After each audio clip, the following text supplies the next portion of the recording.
اچھا، تو اب تبدیلی جو آپ کہہ رہے ہیں کہ جو قومی اسمبلی میں تبدیلی آئی ہے ویسی ہی تبدیلی سینٹ میں نظر آئے گی اور پی ڈی ایم کے لیے معاملات آسان ہیں.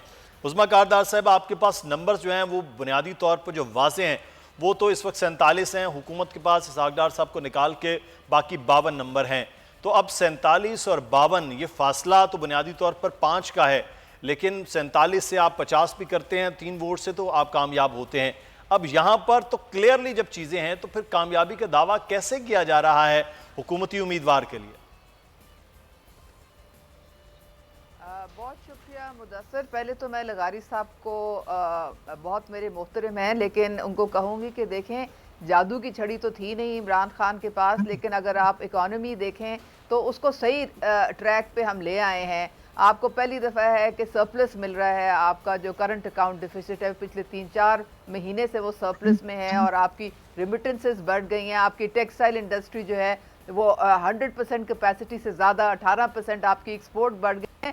تو یہ بہت بڑے اکنامک انڈیکیٹرز ہیں. مہنگائی ہمارے لیے بہت بڑا چیلنج ہے، اور اس کے لیے جس طرح ابھی رمضان پیکج آفر کیا گیا کہ 7 ارب 40 کروڑ کا صرف رمضان پیکج ریلیف کے لیے پرائم منسٹر نے ابھی دیا ہے یوٹیلیٹی سٹورز کو. بہرحال میں آپ کے سوال کی طرف آتی ہوں.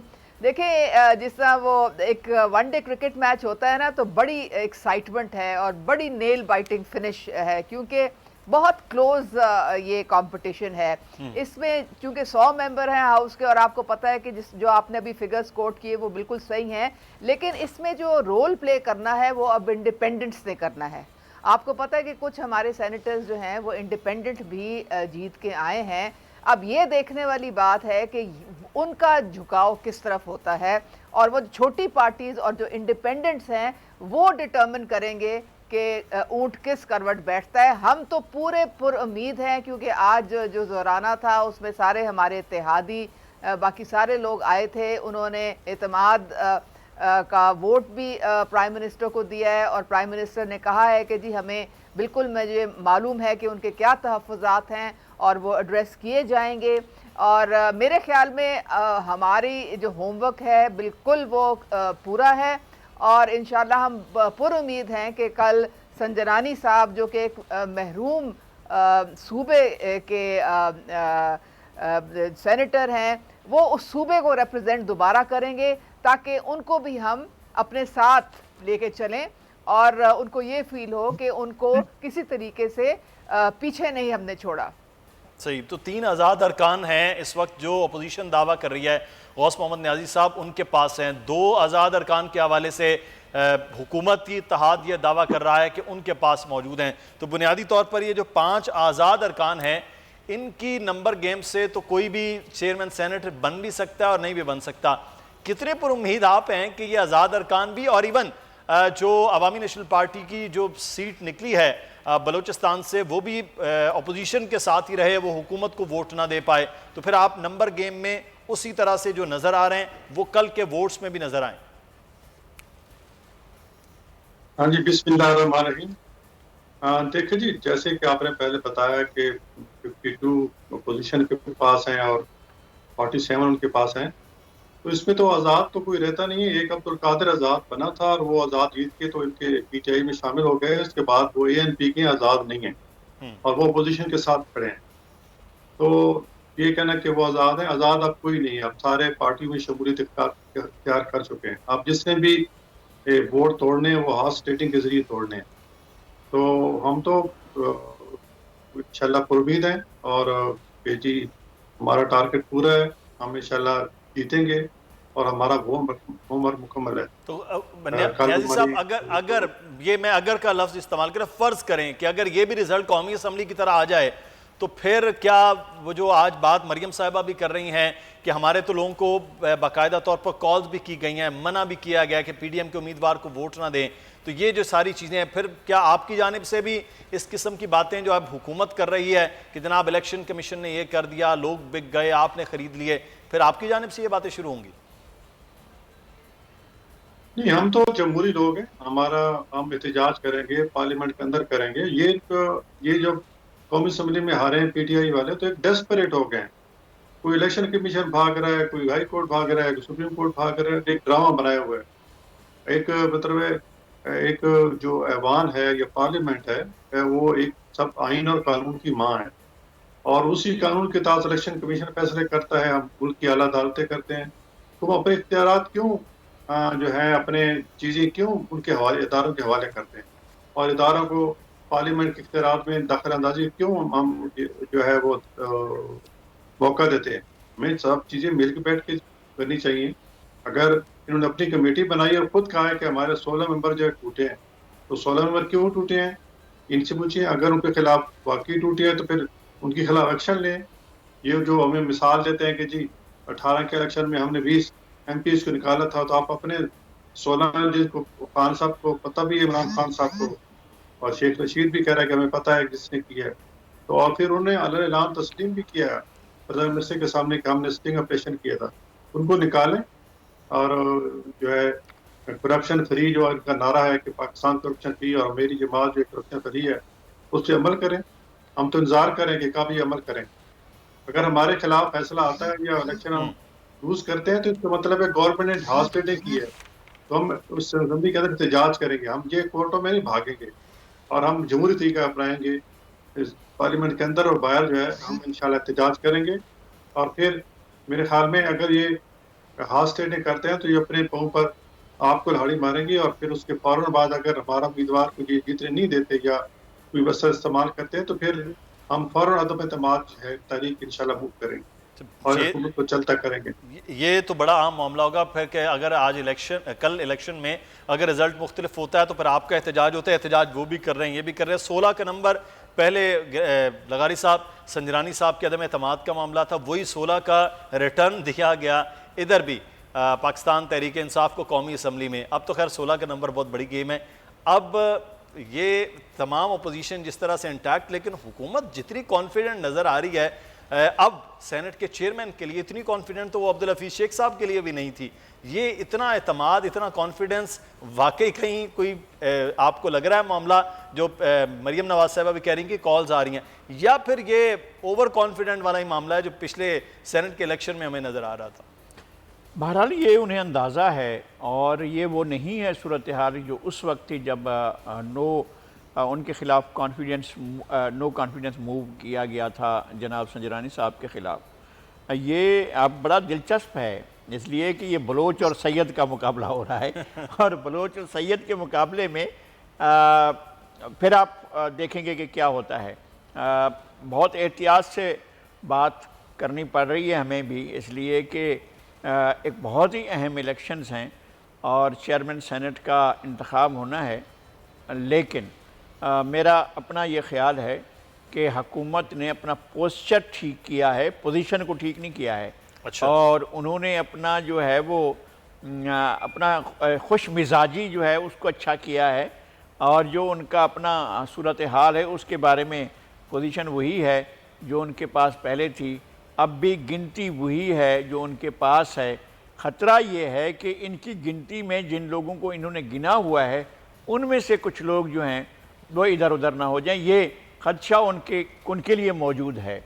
اپوزیشن انٹیکٹ ہے، اور جو سر اپوزیشن کے بارے میں تو بات ہو رہی ہے نا کہ عوامی نیشنل پارٹی بلوچستان سے، کیونکہ وہ وہاں پر اتحادی بھی ہیں، ان کے ساتھ بھی ہیں، اور انہوں نے سینٹ کے الیکشن میں بھی بڑی آپس میں کلیبریشن کے ساتھ معاملات کیے ہیں، تو وہاں بھی ووٹ تو گھوم سکتا ہے کہیں نہ کہیں، کیونکہ صوبوں میں اتحاد الگ ہے، وفاق کے اتحاد الگ ہوتے ہیں۔ نہیں مطلب یہ کہ وہاں کتنی سیٹیں ہیں ANP کے پاس؟ ANP کے پاس فیصلہ کن سیٹیں نہیں، نمبر 1۔ نمبر 2 یہ کہ کبھی بھی خان عبدالغفار خان کے پوتے، خان عبدالولی خان کے بیٹے اسفندیار ولی جو ہیں وہ اس خاص موقع پر سوسائیڈل اٹیمپٹ نہیں کریں گے، ان کے بہت قدیم بڑے ذاتی تعلقات۔ نوعیت میں بھی تو ووٹ ہو سکتے ہیں۔ سنجرانی صاحب کے لیے نہ تو نواز شریف صاحب چاہتے تھے ووٹ ہوں، نہ زرداری صاحب چاہتے تھے، نہ مولانا فضل الرحمان صاحب چاہتے تھے، کوئی نہیں چاہتا تھا، لیکن سر 16 ووٹ مل جانا ان کو، یہ بھی بڑی حیران کن تھی۔ دیکھیں اس کہانی کو لے کر ہم نہیں بیٹھ سکتے، وہ کس طرح ارینج ہوا، کس طرح مینیج ہوا، کون کون اس میں شامل تھا، کس نے کیا کیا کیا،